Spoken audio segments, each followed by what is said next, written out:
Bom, gente, então, dando continuidade ao nosso 7º módulo, né, que é ensino de filosofia, eu vou falar então para vocês rapidamente, bem resumidamente mesmo, porque eu trouxe aqui uma pilha um pouco considerável, né, de livros. Então, o primeiro que eu quero mostrar para vocês é esse aqui, é Sérgio Maier, tá, o autor, tá? E esse livro aqui, ele explica o seguinte, que ele surge, então, né, da necessidade de subsidiar, né, o trabalho de filosofia com jovens. Então, partindo, né, de situações que fazem parte do mundo dos adolescentes, né, e que são com questões, assim, provocativas, né, trazendo as questões que são filosóficas, assim, a um nível mais próximo, né, do adolescente, com questões assim que vão provocar, questões mais provocativas, né. É um livro que pode ser em alguns momentos interessantes, alguns momentos não, né. Por isso que interessante é que a gente, como eu falei na outra aula, né, não vou repetir tudo, mas que a gente tenha em mente qual é o público, porque em alguns momentos esse livro aqui ele pode ter uma abordagem bastante infantilizada, né? Então, dependendo do público que a gente está trabalhando, se é um público que tem um pouco mais de maturidade, pode ser que algumas questões não sejam assim bem vistas, né? Mas também eu vejo que, a partir da minha experiência, que dependendo do grupo que eu estou trabalhando, até mesmo uma leitura de uma história infantil acaba sensibilizando. Então, é isso. Conhecer aquele público que a gente está, eu acho que é a primeira dica, assim, quando a gente vai falar de ensino, tá? Bom, esse segundo livro que eu trago para vocês, né, do Walter Corran, né, na verdade, ele é uma organização deste autor, porque é um livro que são vários artigos, né, para vocês olharem a capa aqui, assim, né. O nome é Políticas no Ensino de Filosofia. Esse livro aqui é um livro mais teórico, digamos assim, que vai trazer, ele não vai trazer tanto questões metodológicas do ensino de filosofia, mas vai trazer algumas questões que são importantes, assim, que a gente pense, né? Como, por exemplo, ele vai falar um pouco sobre a pedagogia da opressão, vai pensar na questão da escola quanto opressora, né? Ele vai falar também sobre questões estético-pedagógicas, né, no ensino de filosofia. Enfim, então vai trazer algumas questões assim, que vão nos ajudar a pensar o ensino de filosofia. Não necessariamente enquanto metodologia, né? Mas algumas questões que vão nos dar subsídios, assim, né? Relacionadas ao ensino da filosofia. Então, é um livro bastante interessante, tá? Walter Corran. Bom, esse autor aqui é um autor que vocês devem conhecer bastante, que é o Silvio Galo, e ele tem esse livro aqui, que é Metodologia do Ensino de Filosofia, e esse livro aqui é um livro em que ele vai expor, basicamente, a teoria dele, tá? Acredito que muitos de vocês conheçam, né, como que funciona, né, a metodologia dele, que parte, então, de uma sensibilidade, né, para aproximar os estudantes, né, do assunto, né, para depois problematizar, né, e em um terceiro momento, então, elaborar conceitos. Então, aqui ele vai trazendo, né, essas etapas, uma a uma, e vai desenvolvendo e explicando, tá? É um livro bastante interessante também. Bem, o próximo livro que eu trago para vocês é esse aqui, o nome dele é Penso, Logo Existo, né? É um livro que, eventualmente, ele é, por mim, né, bastante utilizado, porque ele vai fazer, ele é como se fosse, assim, uma história da filosofia, tá? Só que de forma bem sucinta e de forma bem resumida, assim, com uma linguagem que eu acho bem acessível, né? Então, ele vai trazer, por exemplo, assim, os filósofos pré-socráticos, né? E aí vai falar ali em poucas páginas, né? Quem foram esses filósofos e o que eles trazem, né?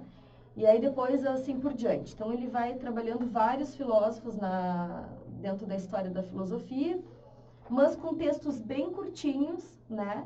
E com uma linguagem bem acessível. Então, eu julgo que é um livro que ele é interessante, assim, quando a gente vai estudar um determinado filósofo e a gente quer dar uma biografia simples e curtinha para um aluno, né? A gente não quer pegar ali da internet alguma coisa meio, né, meio pronta, assim,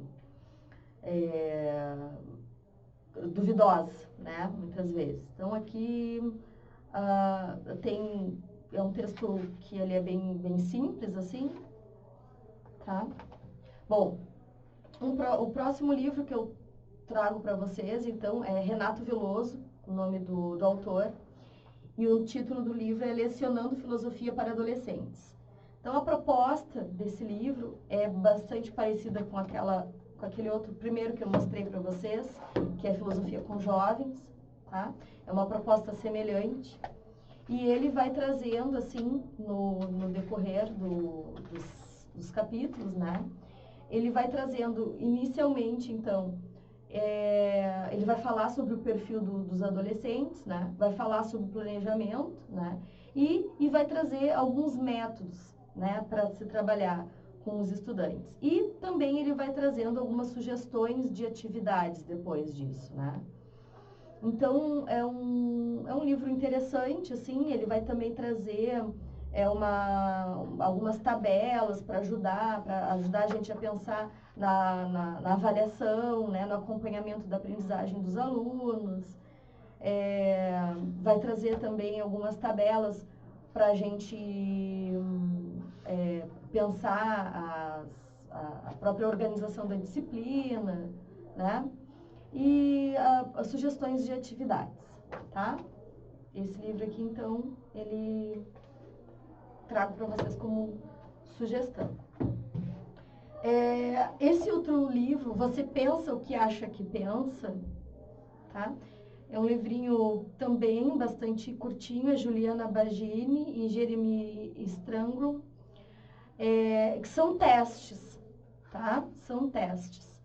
Esses testes, ele tem depois algumas explicações, né?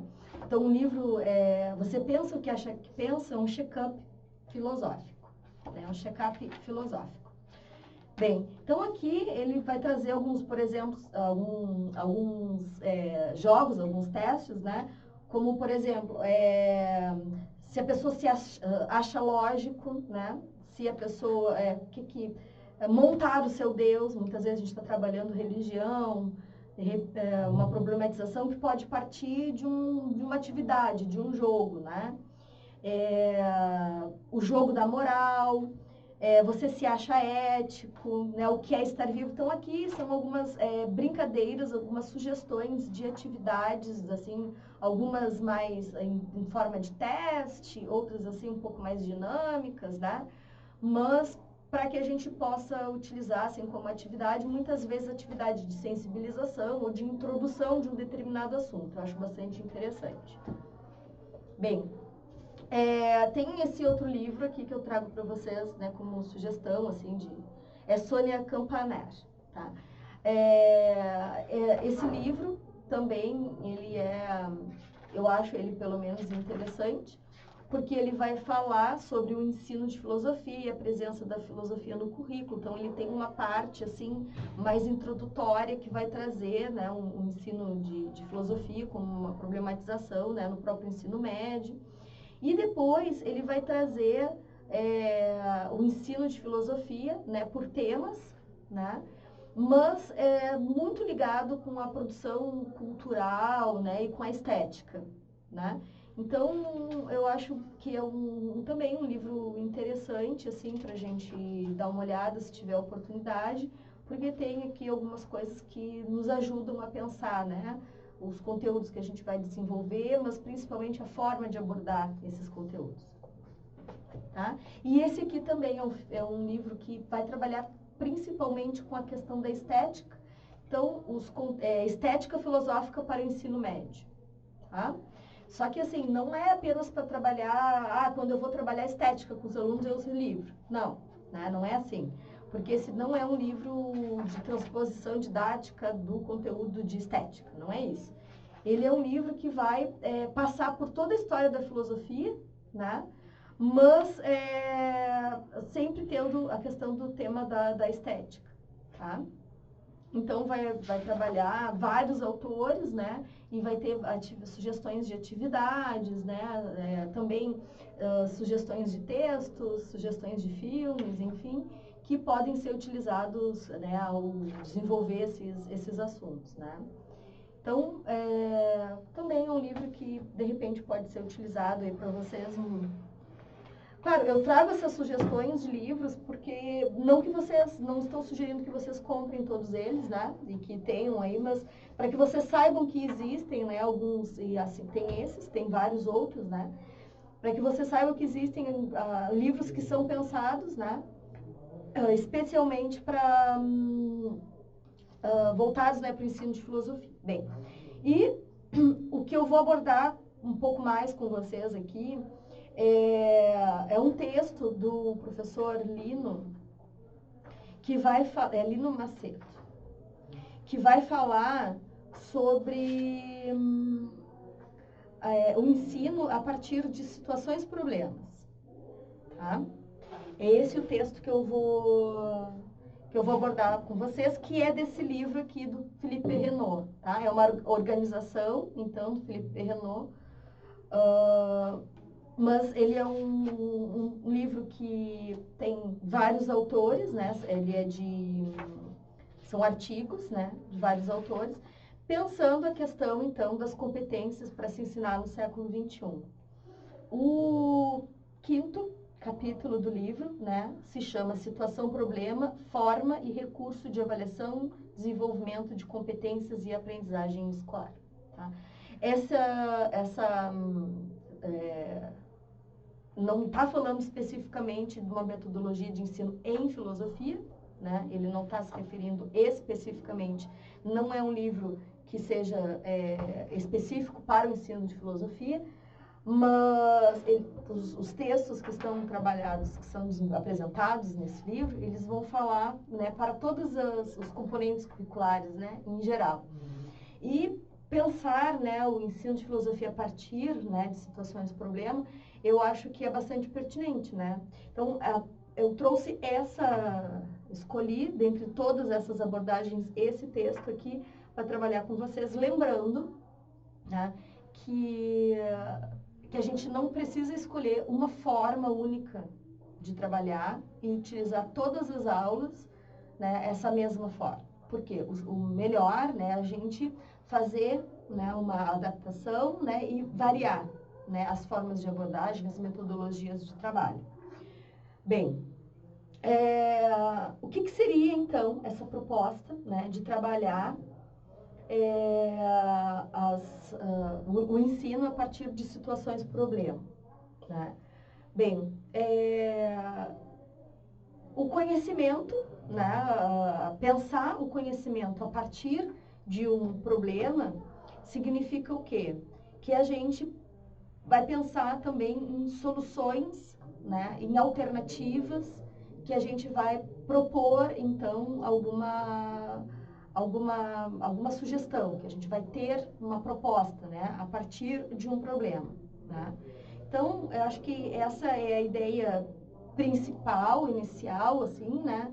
Ou seja, desafiar o estudante, desafiar o aluno a partir de um problema que a gente não precisa ter, né? Eu acho que eu sempre digo isso, às vezes o menos é mais, né? Às vezes o simples acaba se tornando mais significativo do que uma coisa mega elaborada e mega complexa, né?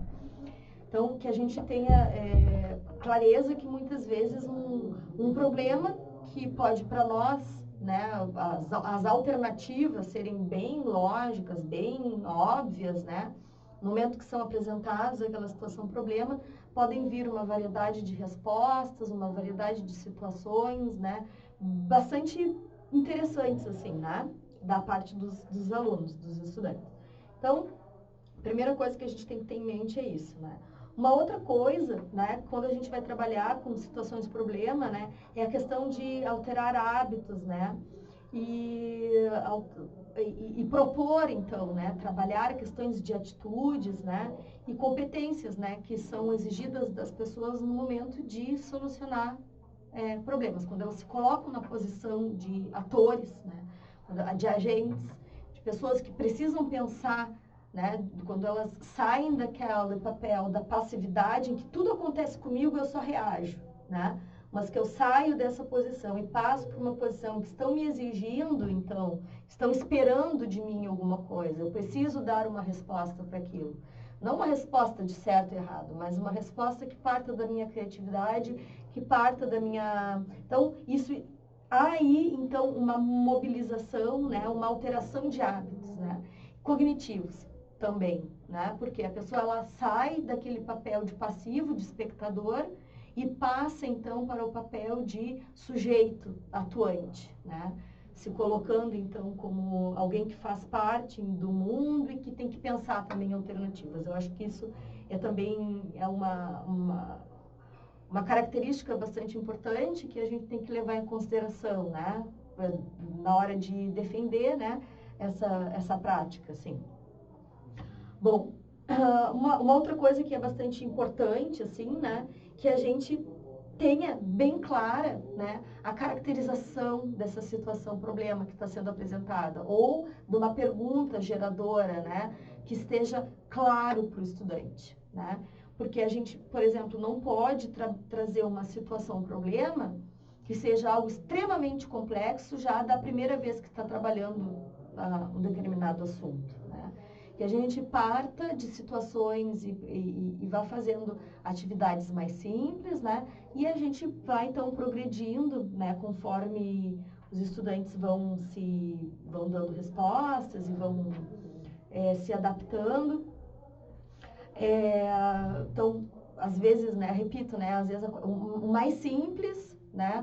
Ele te dá resultados, né? E às vezes quando a gente pensa numa atividade extremamente complexa, com um monte de coisas, a margem de erros a maior, às vezes os estudantes não conseguem entender a proposta, né? Então isso tem que ficar claro. A proposta, o que vocês esperam do aluno? Isso tem que ficar bem claro. É didático, né, gente? A gente tem que ser bem claro com os estudantes. O que a gente quer, né, com essa situação, problema? Bom... Então, aqui eu trago para vocês uma definição, né? O que seria uma situação problema, então? Seriam recortes de um domínio complexo, cuja realização implica mobilizar recursos, tomar decisões e ativar esquemas, né?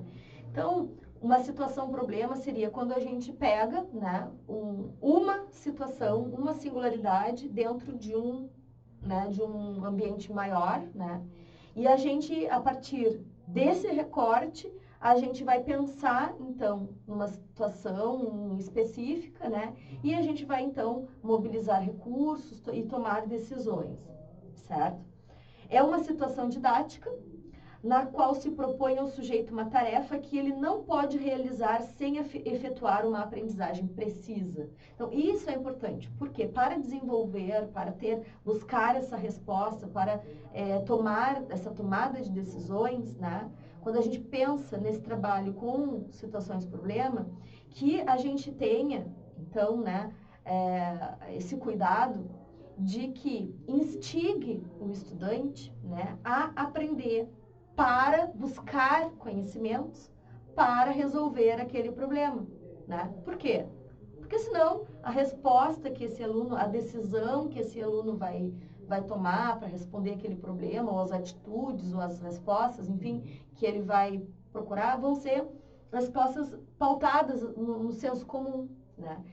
Mesmo que o aluno já tenha, né, um grau de conhecimento, que ele já tenha lido, estudado outras coisas, mas que isso fique evidente, né, na proposta que o aluno traz para resolver essa situação, problema.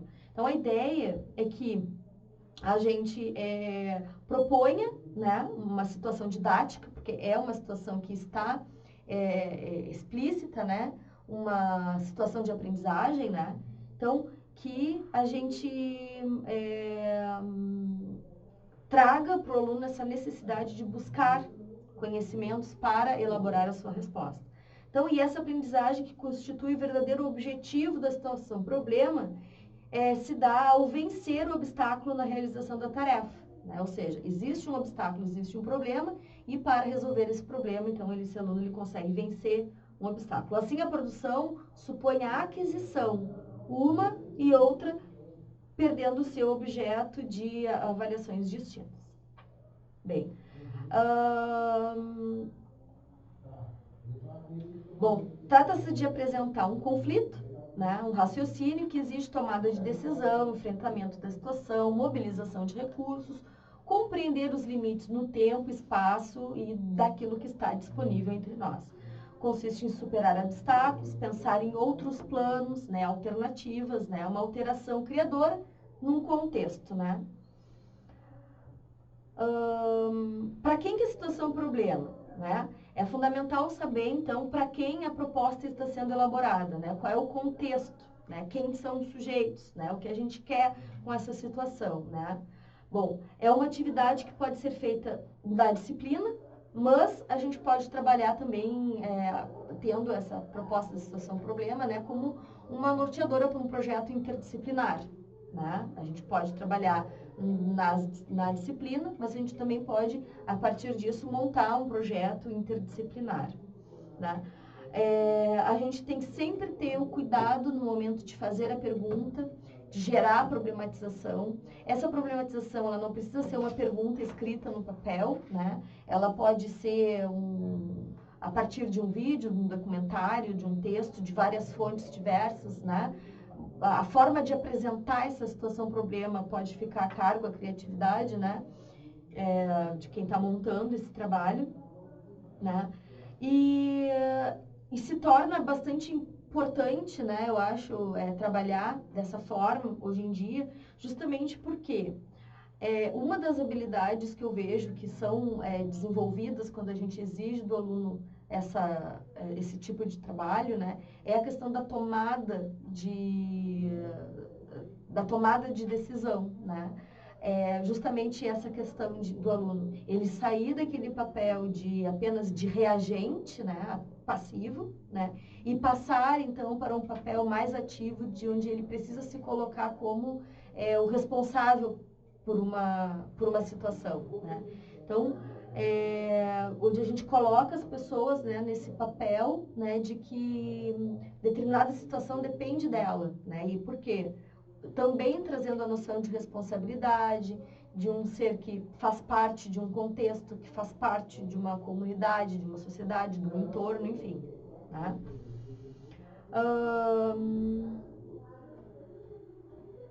Então, a situação problema, né, ele faz parte, então, de uma forma de avaliar, que a gente chama de avaliação formativa, né, em que, primeiro, vai causar uma alteração no grupo, né, uma perturbação, né, e, depois disso, o grupo ele vai procurar, então, a regulamentação, no momento em que eles vão procurar, então, uma resposta, e, no último momento, então, eles vão procurar essa tomada de decisão, né.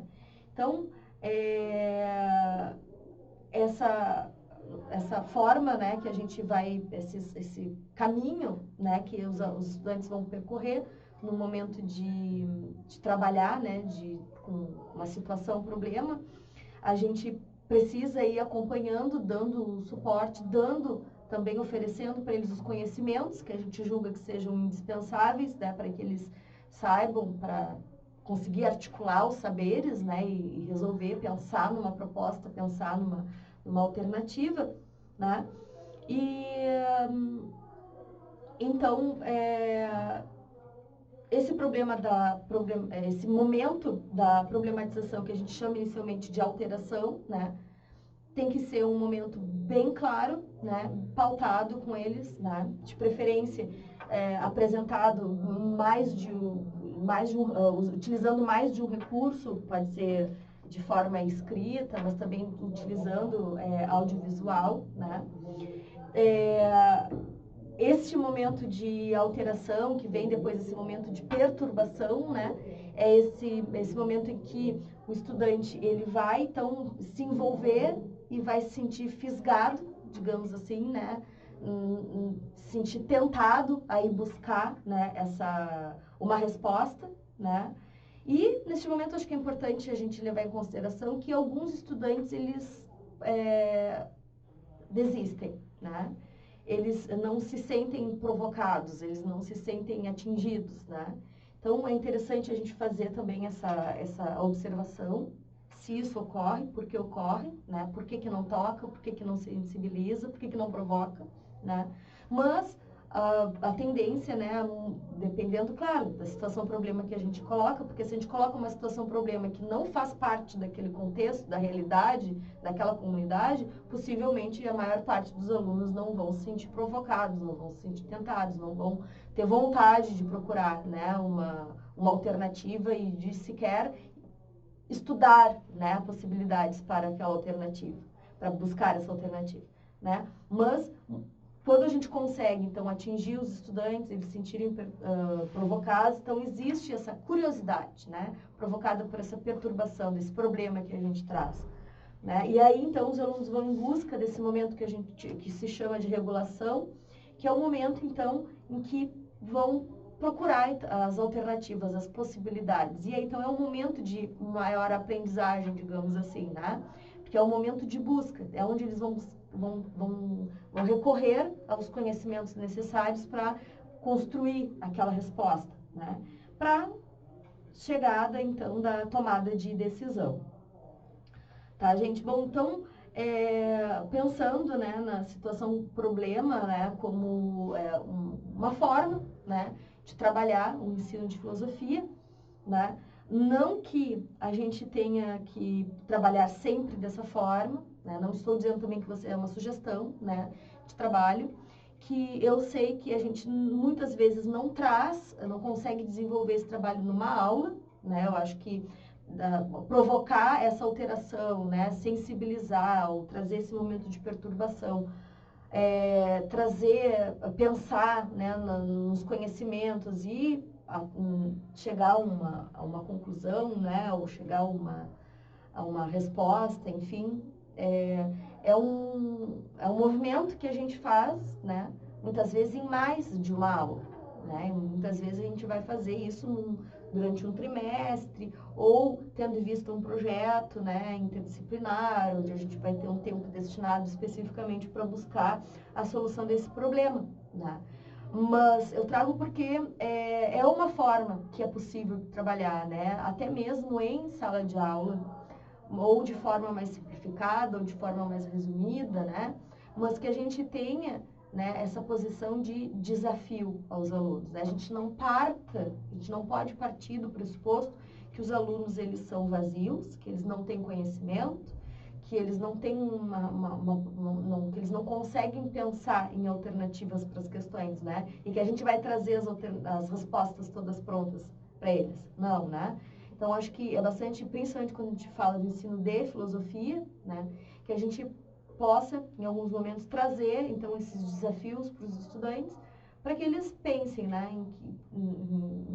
em como, né, a própria filosofia pode auxiliar, né, no momento da busca, né, principalmente, né, para pensar, né, em alternativas para as questões aí que norteiam a nossa vida, o nosso dia a dia. Tá bem, gente? Então, para o módulo 7 era isso, espero que eu tenha contribuído aí para vocês, embora não tenha dado nenhuma receita de bolo, porque, como eu disse para vocês, trabalhar a metodologia de ensino é complicado a gente fazer trazendo, assim, né, receitas, né, embora que eu tenha para vocês aqui uma lista de livros, né, e dentro de alguns, porque as possibilidades são bem diversas, né. A minha ideia não é trazer alguma coisa pronta, porque eu não acredito, né, nisso, porque a gente realmente tem que conhecer a proposta da escola e que comunidade é essa em que a gente está. E saber fazer, então, trabalhar com coerência e saber quais são as possibilidades que eu tenho ali para trabalhar. Tá bem, gente? Então, era isso. Até mais.